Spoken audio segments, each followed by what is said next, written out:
So last time we introduced some basic central concepts that form part of the shared vocabulary of a diverse tradition known as Hinduism. Though it's developed many branches, many fruits, the roots of this tradition can be traced back to the earliest recorded civilizations in India. And that's what we'll begin with today, with what Prothero calls in your book the first geological layer of Hinduism, which is the Indus Valley civilization. Something to keep in mind here, the earliest stages of religious life in India are largely speculative. There's a lot of scholarly disagreement about this period in history, and archaeological work and linguistic interpretation has taken us a long way, but it remains a great deal of historical guesswork, educated guesswork, but guesswork. So what I'll be speaking through here is what has become scholarly consensus, but not everyone agrees. So the Indus Valley Civilization, also known as the Harappan Civilization after one of its largest cities, has its origins in the Neolithic period, right around 7000 BCE, but it really got going around 2500 BCE and it reached its peak. We can tell from archaeological evidence between 2300 and 2000 BCE. That's the peak, and by peak you're like, okay, what counts as the peak? Well, the biggest buildings and the most complex infrastructure. That's what we're talking about.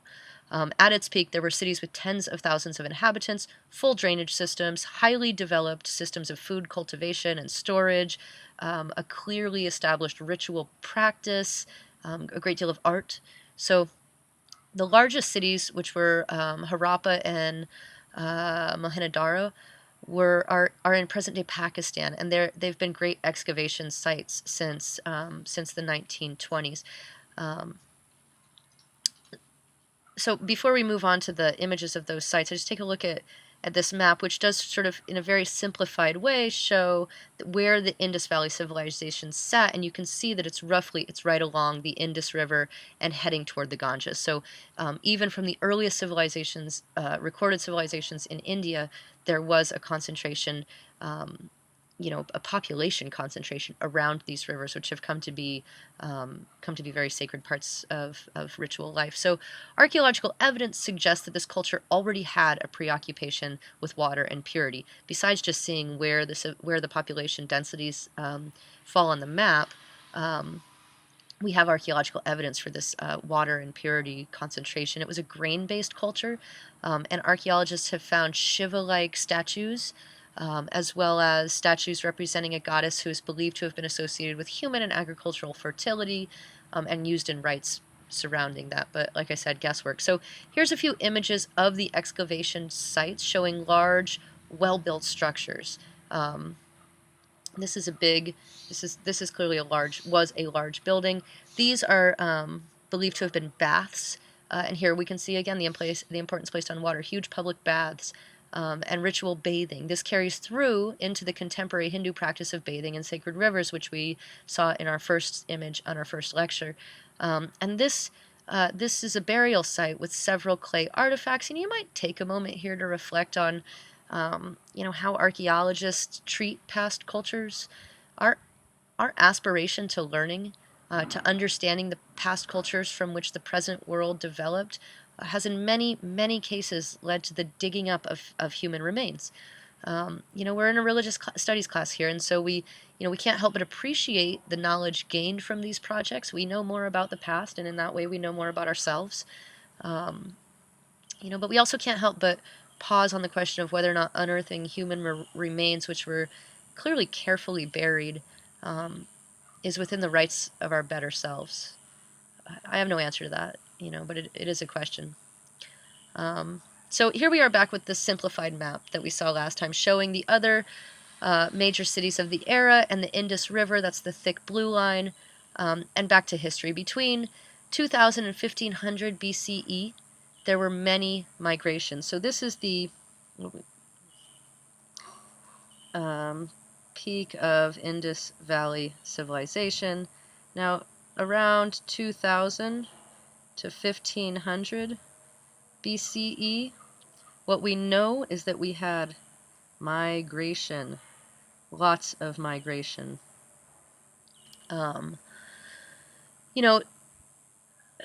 The Indo-Europeans, or Indo-Aryans, likely entered India from the northwest and settled around the Ganges. Some say that this was a military invasion. Some say it was a cooperative and really subtle and slow infiltration. Some say it was an effect of climate change. We don't know. Whatever happened, the Indus Valley civilization, as it had been known, declined. And the culture that gained ascendancy brought with them the Vedas. The word Veda means knowledge, especially sacred knowledge, and it has the same root as the English words wit and wisdom and video, which is fun because English is an Indo-European language, so it shares some roots with Sanskrit, and video looks a lot like Veda, but it actually comes through the Latin, and the word in Latin means I see, which is cool. But is related to Veda, which is knowledge or sacred knowledge, and again, we can sort of trip out on the degree to which in the so-called Western world we have associated knowledge with sight. It's another interesting question. So that's what the word means. Shares roots with wit and wisdom. The Vedas are known within the tradition as Shruti. I'll write that because I haven't written it. S-H-R-U-T-I, Shruti, or that which is heard. What is heard, as opposed to Smriti, which is that which is remembered. And they're understood to have been heard by wise men or rishis who were capable of tuning into the sound vibrations of the universe. So the Vedas were understood to be sort of a cosmic knowledge, music of the spheres, or some that was heard by especially spiritually in tune folks. So the Vedas were composed between 1500 and 600 BCE. That's a long span. And they remained in oral form for 2,000 years. The earliest extant manuscript, the earliest manuscript that exists that we've seen, is from 1100 CE. So imagine that. Sacred texts that a culture kept for 2,000 years without writing them down. They were orally transmitted generation to generation, especially by the social birth group or caste known as the Brahmins, who were the spiritual authorities. Now, just really quickly, here's a Brahmin with an I equals, it is a birth group, or caste, or jati. Before we end today, we're going to talk about Brahman, which we'll get to, but is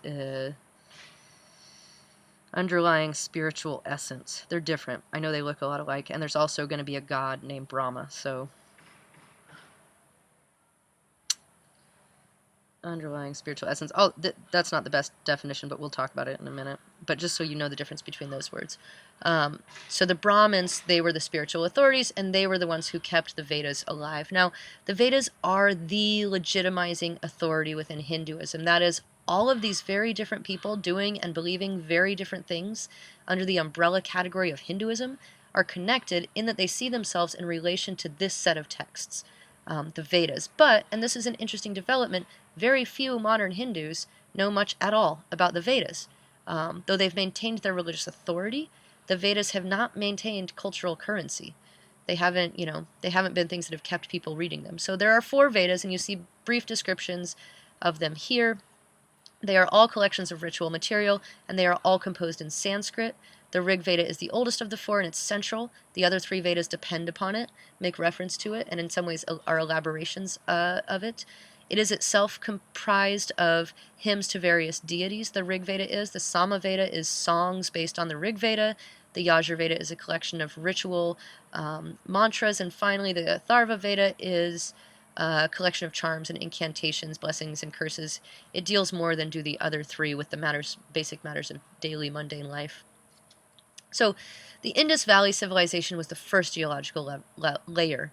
Vedic religion, or the Vedic tradition, is what Prothero calls the second geological layer of Hinduism.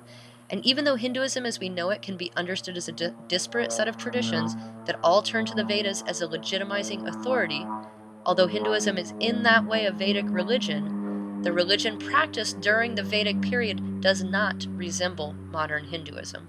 Okay, Vedic religion centered around the yagna, or the fire sacrifice. And this is what our next few images represent. This is an illustration of a yagna from the 17th century. These rituals were conducted by Brahmins, and they were considered crucial to life itself. The universe was maintained by ritual. The yagna was was undergirded by and itself maintained Rita, or the natural order of things. Rita was cosmic order, which, if it collapsed, would send the entire universe into chaos, which you did not want. So the yagna was undergirded by and itself maintained Rita, or that cosmic order. The ritual itself was understood to prevent the universe from dissolving into chaos. And Rita, the semi-personified deity of this order, this is where we get our word ritual. Order. So this image is of a marble relief carving. I really like the coloring here, showing the god Vishnu, whom we will meet soon. I know we're just sort of touching on these figures from a pantheon we haven't looked at yet. He's in attendance at a yagna. It's from the 20th century, and other than for historical interest, the yagna has been depicted and here engaged in a recuperative way in the 20th century. So during the Vedic period, the yagna was the center of religious life.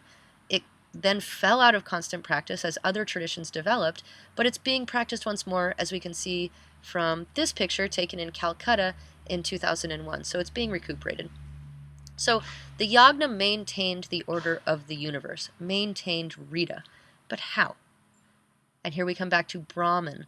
Brahman, the all-inclusive being or reality, the substantial substratum of life. Where's Brahman? There we go. The substantial substratum of everything was understood to actualize itself in the Brahmin's throat as Vak, or the power of speech. These are semi-deified figures that don't appear so much after the Vedic period. Rita, Vak, you don't see them so much. Speech. The yagna was a hospitality ritual on what we call a do ut des model. I do so that you might do in return. It's kind of a give me, trading with the gods. It was a practice of karma yoga, or of ritual and ethical action, and we will come back to the yogas. One thing to note about it, and a theme that runs through the Vedas and continues through subsequent Indian religious practice, is the tension between order and chaos. Throughout the development of the Hindu tradition, throughout all of these geological layers, we can see the active balancing of energies, a complementary tension that's understood to invigorate creation, without which you wouldn't have creation. Now, during what scholars have called the Axial Age, which we've talked a bit about, between about 600 and about 300 BCE, the Vedic religion begins to give way to what Prothero calls the third geological layer, the Upanishadic tradition. And we go back to here, the Upanishads. Now, gradually, the sacred knowledge that was associated with the yagna was internalized. There was a new emphasis on the individual as the medium of mental and spiritual ritual. It wasn't the fire anymore, it was inside. The Upanishadic movement can be understood in short form as the internalization of the yagna. The sacrifice is understood to happen within the individual. And we'll see in the very last lecture of this unit that yoga, the practice of yoga, develops from this. The individuals who were really dedicated to the internalization of the yagna were known as shramanas. The word means one who strives. And we'll see this word come up again. Shramana is one who strives. Also an ascetic. And we'll see that the Buddha is one of these guys. They're wandering ascetics. The Upanishads are texts that reflect this era of intense philosophical speculation. The same era that produced Buddhism and Jainism in India produced this Upanishadic movement, right? They represent a questioning of the Upanishads represent a questioning of the Vedic worldview, and most Upanishadic material is in the form of scholarly debate or teacher-student dialogue. The word Upanishad means sitting nearby devotedly, and refers to the practice becoming common at this time of finding a teacher or a guru and listening. And that's what we see in this image. This is sort of a classic representation of teacher-student. The guru is teaching the devotee. So with the Upanishads, Brahman, back to Brahman, is discussed and elaborated on a great deal and becomes clearly articulated as the basis, the foundation of everything. It is that from which all things develop. It becomes a cosmic principle, no longer just the power of speech or vak actualized in the throat of the Brahmin. It is the womb of the existent and the non-existent. It's the ultimate, the underlying essence of the universe, the single undifferentiated oneness from which all individual things derive their being. So again, using Karen Harris's definition, I'll tell you that she has, you guys, do we remember The Matrix? I know it's a bit dated at this point, but if you have seen The Matrix, then the construct, that white board thing that they stand in front of and from which all else develops, that's kind of a way that that Karen has used, a kind of metaphor Karen has used to describe what Brahman is in this context, and I think it kind of helps. Nothing exists without it. Everything partakes of it, and each of us has a share in it, is it, in some ways, but the individualized internal aspect of Brahman is known as Atman, the true self, the immortal, pure essence of each being. Originally, the term referred to the breath, but with the Upanishadic movement, it becomes the inner essence of or life-giving force within the individual being. In general, if there's one supreme goal in Hinduism, which we've already said there's not really, but there's a lot. This is emphasized. So, if we can say there's one supreme goal that plays throughout Hinduism, even in a qualified way, it is to realize the identity of Atman and Brahman. It is to realize that the only immutable, indestructible aspect of the self, the only thing that stays, that doesn't change, that doesn't die, is its unity with the ultimate source of all being. A realization of this unity will release a person from the brokenness, the imbalance that seems to be native to human experience. And it's gotten at in the textual tradition through a number of metaphors that tried to get at an experience of no distinction between the knower and the known, between the thought and the thinker, between the lover and the beloved, all these metaphors that try to show us like no distinction, right? So in the Chandogya Upanishad, a father tries to explain Atman and Brahman to his son, and he tells him, mix salt and water. That's the Atman and the Brahman. Inseparable. Try to take it apart. And he repeats, Tat Tvam Asi. Did I write that on the slide? No, so we'll put it here. Tat Tvam, and you see this a lot. Asi, which means you are that. Atman is Brahman. You are that undifferentiated. This is the development of Hindu monism, the understanding of reality as one seamless whole.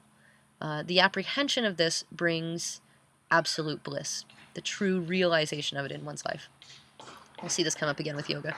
The idea of an internal, eternal Atman changed the context and the goals of religious practice. Okay, in the yagna, one would petition the gods for a good life and an easy death.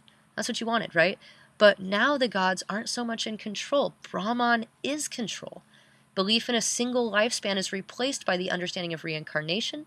Samsara becomes, in the Upanishads, the model of this life experience, governed, as we've seen, by karma. Our individual Atmans are carried through many lifetimes, unique to us and rooted in our own karmic dependencies. And practice, knowledge, it's not about being reborn into a really great life, not about getting a lot of good karma. It's about letting go of the attachments that come along with this individuated life, whatever those attachments are. And we'll close right now. I'll just leave you with one example that Bill Herbergsmeyer, who teaches in our department, told me that he had heard years back from a guru he had met working within the spiritual traditions of India, and he says, listen, this is the thing, like, imagine that somebody has a really hard time with self-determination, that's not their skill set, that they shy away from it, that they just, they're good persons, say, but they have a very hard time self-asserting or self-determining. That person will be reborn as a bird. One of the flocking birds who fly in groups and understand themselves deeply as part of the group. So that's a good example of how it's not just bad. It's not like, oh, bad karma means bad birth, or like good karma means you get rich in your next life. It's not about that. It's about the more subtle attachments of our own psychological dependencies, leading us into something, again, that's not a punishment, but is just the natural fulfillment of what we've created for ourselves. Okay.